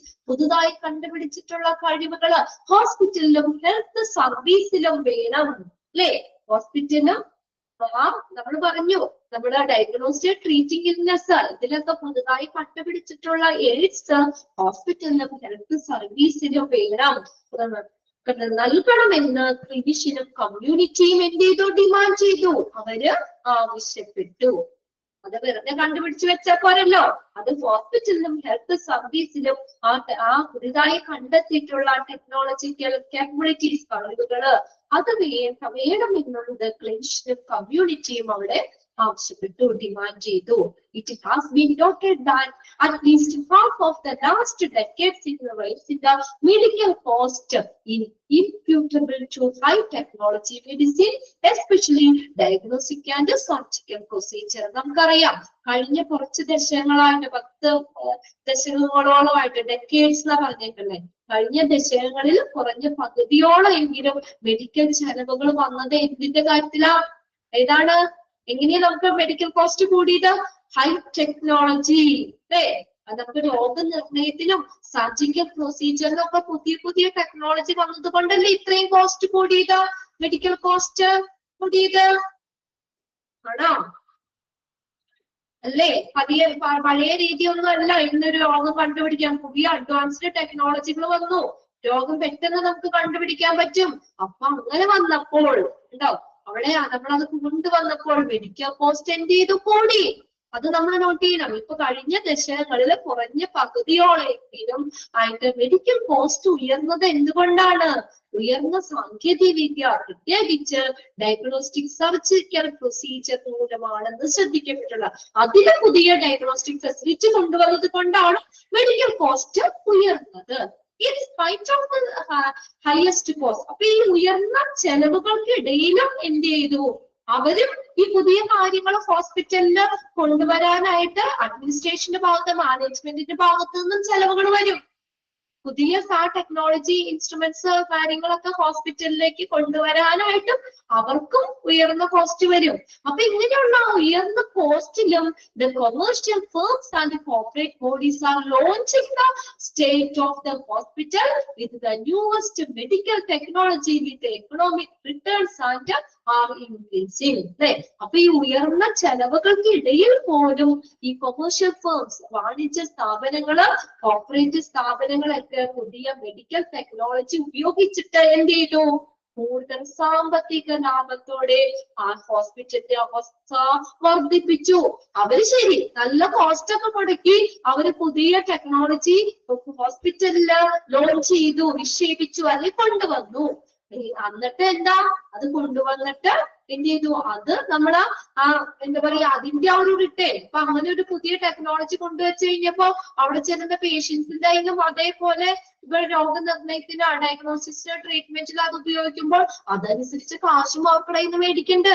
കണ്ടോ? അതാ പറഞ്ഞേക്കുന്നത്. അല്ലെങ്കിൽ ഉയർന്ന ചെലവുകൾ അവർക്ക് വന്നെങ്കിൽ പോലും അവരെന്ത് ചെയ്തു? കൂടുതൽ ലാഭത്തോടു കൂടി. അപ്പൊ ഈ ഹോസ്പിറ്റൽ ഇപ്പൊ നഷ്ടത്തിലാണ് നടത്തുന്നേ. ഹോസ്പിറ്റലിന്റെ ആ ഒരു ഇതിപ്പോ നഷ്ടത്തിലാണോ? ഇങ്ങനെ അവർക്ക് ഭയങ്കര ഇങ്ങനെയുള്ള ടെക്നോളജി കാര്യങ്ങളൊക്കെ കൊണ്ടുവരാൻ അല്ല അല്ലേ? അതായത് പുതിയ ടെക്നോളജി, അവര് പുതിയ മെഷീൻസ്, മറ്റുള്ള കാര്യങ്ങളൊക്കെ ഹോസ്പിറ്റലിലേക്ക് ലോഞ്ച് ചെയ്ത് കൊണ്ടുവച്ചു എന്നു. അപ്പൊ അവർക്ക് ഉയർന്ന ചെലവുകൾ വന്നെങ്കിൽ പോലും അത് ആരീന്ന് മേടിക്കുകയാണ്? ചെല്ലുന്ന പേഷ്യൻസിന്റെ ആയിരുന്ന ട്രീറ്റ്മെന്റിന് പൈസ കൂടുതല്, ഡയഗ്നോസിസ് ഒരു ചെറിയൊരു ഇതെടുക്കാനായിട്ട് ഇത്ര രൂപ, അത് അവര് നമ്മളിൽ നിന്ന് അത് മുതലാക്കുക ചെയ്യുന്നേ അല്ലേ? അപ്പൊ എന്താണ്? അങ്ങനെ വന്നിട്ട് പോലും അവരെങ്ങനെയാ നല്ല ലാഭത്തോടു കൂടി ഹോസ്പിറ്റൽ നടത്തിക്കൊണ്ടു പോവാണ് അല്ലേ? ആ ഹോസ്പിറ്റലിന്റെ അവസ്ഥ നല്ലൊരു ലാഭത്തോടു കൂടി ഹോസ്പിറ്റലിന്റെ അത് ഇംപ്രൂവ് ചെയ്യാണ്, ആ ഒരു അവസ്ഥ ഇംപ്രൂവ് ചെയ്തത്. Then, this proves that growing level of health care awareness among the people and the utilization of such services by the people from the private sectors too. Medical അതുപോലെ തന്നെ നമ്മൾ അപ്പൊ അത്തരം എന്താ പറഞ്ഞേക്കുന്നത്? ഈ ഇപ്പൊ ഇങ്ങനെ വന്നപ്പോൾ എന്താണ്? This proves that the growing level of the healthcare awareness among the people, ആളുകളുടെ ഇടയിൽ, ജനങ്ങൾക്കിടയിൽ ഒരു അവയർനെസ്, ഒരു അവബോധം വളർത്തുന്നതിനും, അതുപോലെ പ്രൈവറ്റ് സെക്ടർ, സ്വകാര്യ മേഖലയിൽ നിന്നുള്ള ആളുകള് അത്തരം സേവനങ്ങള് പ്രയോജനപ്പെടുത്തുമെന്നും ഇത് പ്രൂവ് ചെയ്തു. ഈ കാര്യം എന്താ, this proves the growing level of health care awareness among the people. ആളുകൾക്ക് ഇടയിൽ ഹെൽത്ത് കെയർ അവയർനെസ് അത് വളരുന്നുവെന്നും അതുപോലെ പ്രൈവറ്റ് സെക്ടേഴ്സ് സ്വകാര്യ മേഖലയിലുള്ള ആളുകൾ ഈ സർവീസ് ഉപയോഗിക്കുന്നു, യൂട്ടിലൈസ് ചെയ്യുന്നു എന്നും ഇത് കണ്ടെത്തുന്നു. Then it shows that there is increasingly more and more supremacy by the consumer rather than provided or procedure in the medical practice. ആ ഒരു സെന്റൻസ് അവിടെ ഒന്ന് നോട്ട് ചെയ്ത് വെച്ചേരെ. അപ്പൊ ഇതെന്താ കാണിക്കുന്നത്, ആർക്ക് സുപ്രമസി കൊടുക്കണം എന്നാ പറഞ്ഞേക്കുന്ന ഹോസ്പിറ്റലിൽ, ആർക്കാണ്, കൺസ്യൂമറിന്, പേഷ്യൻസിന്, കൺസ്യൂമറിനാണ് സുപ്രമസി കൊടുക്കണ്ടേ. ഏതിനേക്കാളും, rather than providers, അത് പ്രൊവൈഡ് ചെയ്യുന്നവരെക്കാളും, ഓർ പ്രൊസീജിയർ അല്ലെങ്കിൽ അവിടുത്തെ പ്രൊസീജിയറിനേക്കാളും, മെഡിക്കൽ പ്രാക്ടീസിലുള്ള പ്രാക്ടീസിലെ പ്രൊവൈഡേഴ്സിനേക്കാളും പ്രൊസീജിയറിനേക്കാളും ആർക്ക് സുപ്രമസി കൊടുക്കണം, കൺസ്യൂമർ. അണ്ടർലൈൻ ചെയ്തോ, കൺസ്യൂമറിനാണ് സുപ്രമസി കൊടുക്കേണ്ടത്. അപ്പൊ നമ്മൾ ഈ ഒരു ഹെഡിങ് ഇല്ലേ, അതിന്റെ കീഴിൽ ആ ഒരു സെന്റൻസ് അവിടെ നോട്ട് ചെയ്ത് വെക്കണം കേട്ടോ. ഇനി നോക്കിയേ, hospital including to provide more and more reputed services in one discipline or other rather than a holistic institution of the healthcare with a multidisciplinary medical team like eye, ENT, general surgery, etc., resulting it to be a profit-oriented business establishment. Now, eye, ENT, general surgery മുതലുള്ള ഒരു multi specialist hospital, multi surgery ഒക്കെ പോലുള്ള multi disciplinary medical team ഉൾപ്പെടെയുള്ള ഒരു holistic ഇൻസ്റ്റിറ്റ്യൂഷനേക്കാൾ, holistic എന്ന് പറഞ്ഞാൽ സമഗ്രമായിട്ടുള്ള, ഇപ്പൊ ഇങ്ങനെയുള്ള എല്ലാ ഫെസിലിറ്റിയും ഉള്ള ഒരു മൾട്ടി ഡിസിപ്ലിനറി ഹോളിസ്റ്റിക് ഇൻസ്റ്റിറ്റ്യൂഷനേക്കാൾ ഒരു വിഭാഗത്തിലോ, ഒരു സ്പെഷ്യലൈസ്ഡ് ആയിട്ടുള്ള ഒരു വിഭാഗത്തിലോ അല്ലെങ്കിൽ മറ്റൊന്നിലോ ഒക്കെ കൂടുതൽ ചുരുങ്ങിയ സേവനങ്ങൾ നൽകുന്ന ചെറിയ ഹോസ്പിറ്റൽ വരെ, ഒരു സ്പെഷ്യൽ ഹോസ്പിറ്റലില്, അതായത് ഒരു സ്പെഷ്യലിസ്റ്റ് സർവീസ് പ്രൊവൈഡ് ചെയ്യുന്ന ഹോസ്പിറ്റല്, ചുരുങ്ങിയ സേവനങ്ങൾ നൽകുന്ന ഹോസ്പിറ്റല് വരെയും അതെന്തായി മാറുന്ന പറഞ്ഞേക്കണേ, ഒരു പ്രോഫിറ്റ് ഓറിയന്റഡ് ബിസിനസ് എസ്റ്റാബ്ലിഷ്മെന്റ് അല്ലെ, ഒരു പ്രോഫിറ്റ് ഓറിയന്റഡ്, ലാഭത്തെ മുൻനിർത്തിയുള്ള ഒരു ബിസിനസ് സ്ഥാപനമായി മാറും. ഇപ്പൊ ഹോസ്പിറ്റൽ എന്ന് പറഞ്ഞാൽ എന്താ, ഒരു സർവീസ് മാത്രമാണോ? ശരിക്കും അതൊരു ബിസിനസ് അല്ലേ ഇപ്പൊ, അല്ലേ? അല്ലാതെ നമ്മള് ഇപ്പൊ ഒരു സർവീസ് മാത്രമായിട്ട് ചെറിയ പൈസയൊന്നും അല്ല നമ്മളെ ഇത് വാങ്ങണേ. നമുക്ക് ഹോസ്പിറ്റലിൽ പോയി തന്നെ അറിയാൻ പറ്റും. ഇവിടെ ഒരു കൺക്ലൂഡ് ചെയ്ത് അവിടെ പറഞ്ഞേക്കുക. അപ്പൊ വലിയ മൾട്ടി ഡിസിപ്ലിനറി ഹോസ്പിറ്റൽ മുതല് ചെറിയ സ്പെഷ്യൽ സർവീസ് തരുന്ന ചെറിയ ഹോസ്പിറ്റൽ വരെ എങ്ങനെയായി മാറുന്ന പറഞ്ഞേക്കണേ, അതിന്റെ ഭാഗമായിട്ട് resulting it to be a profit oriented business establishment, ഒരു ലാഭാധിഷ്ഠിതമായിട്ടുള്ള ഒരു ബിസിനസ് സ്ഥാപനമായി മാറും. നമുക്കറിയാവുന്ന കാര്യമാണ് അല്ലെ. നമ്മൾ പറയില്ലേ ഭയങ്കര ഭക്തിയാണെന്നാണ്, അവര് പ്രോഫിറ്റ് ആണ്, അവർക്ക് ലാഭമാണ്. അല്ലാതെ മറ്റ് ആ പേഷ്യന്റിനെ നോക്കില്ല എന്നല്ല, എങ്കിൽ പോലും അവരെ കുറഞ്ഞ പൈസക്കൊക്കെ അവരുടെ രോഗം മാറുന്നേക്കാളും കൂടുതൽ അവർക്ക് ലാഭമാണ്, പൈസയാണ് വേണ്ടത് അല്ലേ. അല്ലാതെ പൈസ ഇല്ലാന്ന് പറഞ്ഞാൽ ആരെങ്കിലും ഹോസ്പിറ്റലിൽ ഫ്രീ ആയിട്ട് ട്രീറ്റ്മെന്റ് തന്നുവിടോ? പ്രൈവറ്റ് ഹോസ്പിറ്റലിൽ പ്രത്യേകിച്ചും ചെന്ന് കഴിഞ്ഞാൽ പൈസ ഇല്ലാന്ന് പറഞ്ഞാൽ അവിടെ കിടക്കുള്ളൂ അല്ലെ. അതൊക്കെ എന്താ ശരിക്കും പറഞ്ഞ ഒരു പ്രോഫിറ്റ് ഓറിയന്റഡ്, ഒരു ലാഭാധിഷ്ഠിതമായിട്ടുള്ള ബിസിനസ് സ്ഥാപനം.